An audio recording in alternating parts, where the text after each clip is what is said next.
നമ്മുടെ നാട്ടിൽ ഇപ്പോഴും ഹ്യൂമൻ റൈറ്റ്സ് ഒക്കെ ഉണ്ടോയെന്ന് തന്നെ അറിയാത്തൊരു സിറ്റുവേഷനാണ്. അപ്പോൾ ഇങ്ങനെയൊക്കെ ഒരു സാധാരണക്കാരെ കാണാൻ പറ്റും. ഇപ്പോഴും ഒരു കൊച്ചിനെ വളർത്താൻ വേണ്ടിയിട്ടൊക്കെ ഇത്രയും കഷ്ടപ്പെടുന്ന ഒരു സ്ത്രീയുടെ അവസ്ഥ. ഇതാണ് കൊതിച്ച് കേരളം എന്നൊക്കെ തള്ളുമ്പം ഒരു സൈഡിൽ മനുഷ്യൻ്റെ യഥാർത്ഥ സാധാരണക്കാരൻ്റെ അവസ്ഥ. മുടങ്ങാതെ റേഷനും അതിദരിദ്രരില്ലാത്ത നാടാണ് കേരളം.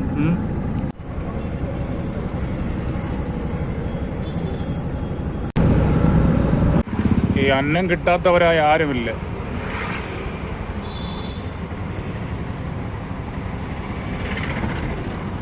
ഇവരൊക്കെ എന്നും ചിക്കൻ ബിരിയാണി തിന്നിട്ടാണ് ഈ ഉറങ്ങണത്, കുപ്പിയിൽ വെള്ളമൊക്കെ വെച്ചിട്ട്.